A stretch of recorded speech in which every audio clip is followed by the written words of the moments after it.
Dalam pasal 16 UU JNP ya, itu notaris ada kewajiban menyimpan rahasia jabatan. Siap. Oke, ya. Dan kemudian di hukum pidana material itu di KUHP yang lama nih ya, yang baru kan saya belum ini ya. Yang lama dulu kan masih 2 tahun lagi kan berlaku yang KUHP yang lama. Pasal 322 ya, membuka rahasia jabatan itu adalah delik pidana. Betul. Dalam delik aduan, ya kan? Nah, sekarang bagaimana dalam rangka pro justisia aparat penegak hukum membutuhkan pengungkapan secara material yang terdapat di dalam pelaksanaan jabatan notaris? Karena dia butuh data, butuh informasi, butuh barang bukti untuk menemukan. Karena gini, pidana itu kan harus ada barang bukti yang dikumpulkan menjadi suatu alat bukti. Ya. Minimal 2 alat bukti itu dapat diajukan, kan begitu ceritanya dalam proses ini tadi ya. Betul. Nah, aparat penegak hukum membutuhkan ini, mencari ini tadi, ya. Nah, nanti ada hukum acaranya kan, hukum acara pidana, itu formilnya.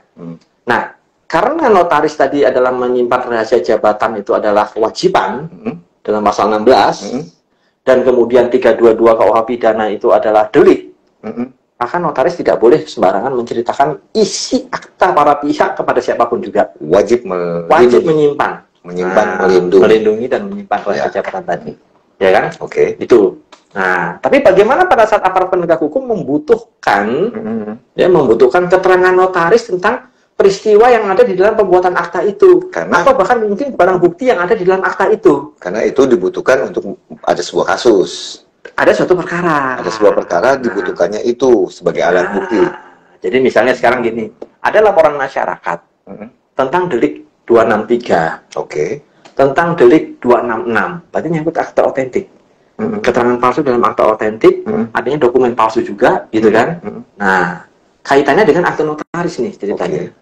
Dalam pembuatan akta itu terjadi peristiwa-peristiwa delik pidana ini tadi. Kan penyidik harus melakukan proses pro justisia dalam rangka penyidikan. Ini sudah tahap penyidikan. Nanti ada awalnya diawali dengan penyelidikan, gelar perkara selesai naik ke penyidikan. Ya.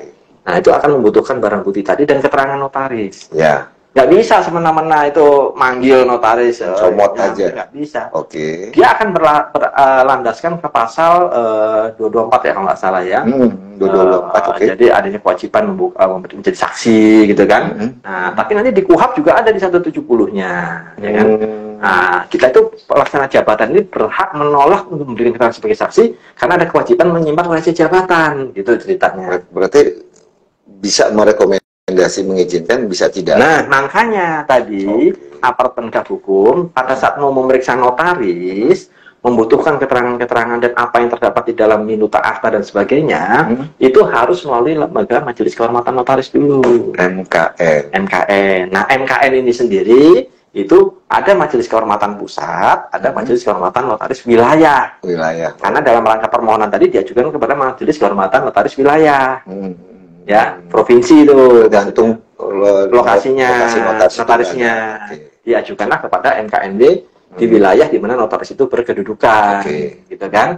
Nah, di situ ceritanya. Jadi harus begitu. Jadi sebenarnya salah kalau notaris memberikan keterangan apapun tentang isi akta tanpa melalui lembaga Majelis Kehormatan. Salah.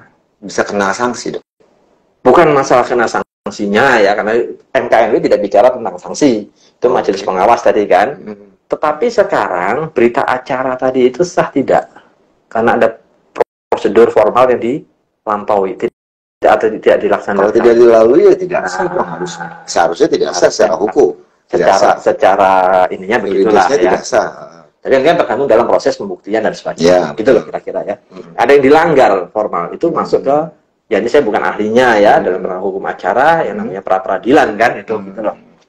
Ada yang dilanggar di situ. Berarti itu ceritanya tadi kan kita bicara lembaganya tadi, sehingga aparat penegak hukum mulai dari penyidik ya, kepolisian, kejaksaan, bahkan hakim pun harus berdasarkan pasal 66 tadi harus melakukan persetujuan dari Majelis Kehormatan dulu. Minta izin dulu. Gitu ceritanya ya kan. Boleh nggak saya jemput si A dalam rangka? Bukan dijemput. Jadi artinya boleh nggak kami meminta keterangan yang bersangkutan ya tentang akta. Nah, inilah yang nanti akan diperiksa oleh Majelis Kehormatan. Ya. Nah, pada saat penyelidikan, pada saat penyidikan sudah pro justisia. Nah, tugas Majelis Kehormatan lah menganalisis Pro justisia tidak boleh kita hambat-hambat, tidak boleh. Betul. Ya, pro justisia demi keadilan. Iya. Semua harus mendukung yang namanya law enforcement, penegakan hukum. Iya, betul. Ya kan? Nah, disitulah kita akan melihat sejauh mana memang penyidik itu membutuhkan keterangan, membutuhkan barang bukti, membutuhkan semua. Itu diperiksa oleh majelis kehormatan. Sehingga dari situlah nanti penyidik mengajukan permohonannya dengan dia melampirkan ini rangkaian pasal berapa, terkait dengan pasal berapa, apa hubungannya dengan notaris. Itu ada di Permenkumhamnya nomor 17. Aktenya akte mana, nomor berapa, gitu kan. Nah, yang dilakukan dia dibutuh di hadapan notaris siapa, gitu. Ceritanya begitu. Maka dari permohonan nanti akan diperiksa oleh dalam tempo tidak lebih dari 30 hari, majelis kehormatan langsung memberikan keputusannya, menerima atau menolak. Itu ceritanya. Nah, selama ini, ya kan? Selama ini apakah ada hal itu dilakukan, khususnya di Jawa Barat? Atau ada juga aparat keamanan langsung? Ada sepertinya, banyak. Nah, itu kemana dong? Ya, itu tadi. Apakah sosialisasi bagaimana? Nah, jadi gini ya, kalau dari si tataran akademis, ya, itu kita mengenal konstruksi yang namanya Dasein dan Dassollen. Betul, Dasein dan Dassollen. Ya, Dassollen itu apa yang diatur, apa yang kita cita-citakan, apa yang harus kita idealkan dalam bentuk peraturan perundangan, aturan menes seperti ini, gitu kan. Dasein itu fenomenanya. Nah, itu nanti akademik bisa menguji dalam bentuk penelitian ilmiah, apakah skripsi, apakah tesis, apakah disertasi. Bagaimana pelaksanaan dari satu ketentuan ini, gitu kan? Apakah benar-benar semua aparat ketika mematuhi atau tidak? Datang menemui KMKN. Itu bisa menjadikan objek penelitian, itu bisa. Apakah sudah dilaksanakan ketentuan ini? Betul. Nah, terlebih lagi kan kalau tidak salah ada MOU, Memorandum of Understanding antara pusat dengan Mabes Polri. Pusat itu apa? Pengurus pusat? Iya. PPINI. Kan itu sebagai organisasi perkumpulan. Betul, dengan Mabes Polri dalam hal ini. Ya. Kemungkinan menyangkut hal ini, kemungkinan besar. Isinya kan kita nggak tahu isinya apa. Karena tunggu ya. Jadi kalau kita bicara hal ini tadi, ya, hal ini tadi koridornya itu sebenarnya tidak menyeluruh di Perkumpulan Ikatan Notaris Indonesia, tapi Kementerian Kumham. Oh gitu. Iya. Tapi jadi gini, dalam Permenkum 17 itu, ya, baik dalam pasal 66 dan pasal Permenkumham tadi, itu ya, unsurnya kan ada, anggota dari Majelis Kehormatan Notaris itu, ya, unsurnya ada, ya kan? 7, 4 ya. 4 itu. Jadi 2, 3. 3 Kumham ya. Jadi 3 ini dari unsur notaris, yang diajukan dari akademisi, 2 dari akademisi, dan dari ASN, dari kementerian, ya, ahli lah dari ahli. Nah, itu di situ kira-kira. Nah, kembali ke sini tadi, jadi 7 ini kolegial sifatnya, tidak satu-satu saya memutuskan nggak bisa, harus berdasarkan keputusan kolegial ini, gitu kan? Karena sifatnya keputusan secara kolegial tadi, menolak atau menerima, gitu ceritanya kan? Terkait dengan permohonan dari aparat penegak hukum. Jadi kami itu Majelis Kehormatan hanya dapat melakukan reaksi atau melakukan ini atas permohonan dari aparat penegak hukum, bukan dari notaris. Kalau itu tidak ada, ya nggak bisa. Tidak ada permohonan, tidak bisa. Nah, pasif. Memang, jadi kami hanya secara konstruksinya hanya dalam rangka pelaksanaan ini tadi. Jadi aparat penegak hukum yang mohon kepada kami. Nah, kembali kepada notaris nih sekarang.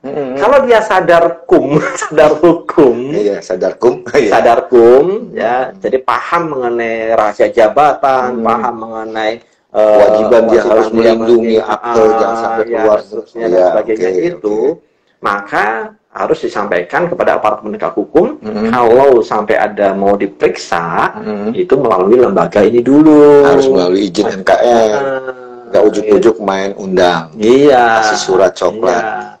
Iya. Itu kita ada di pasal 170 KUHP. Coba dicek pasal 170 KUHP. Saya nggak bawa. Ya, nggak bawa ini. Mudah-mudahan saya nggak salah ya. Ini kalau suka live ini adalah saya keperucut ngomong salah, dia repot saja. Tapi nggak apa-apa, manusiawi bang. Ya. Jadi di situ nanti ada kita bisa menolak karena ada rahasia jabatan tadi, menolak sebagai saksi itu ada ketentuannya gitu kan. Nah, jadi tidak bisa serta merta semena-mena begitu saja. Oke, aparat penegak hukum punya kewenangan hukum acaranya, ya kan, memaksa seseorang menjadi saksi, ya kan, wajib memberikan ini, bahkan 224 tuh kalau melanggar pidana, gitu. Betul. Ya sama, tadi kita juga aturannya sama, ini ada ketentuan tadi. Iya. Tidak bisa ditabrakkan, itu tidak bisa.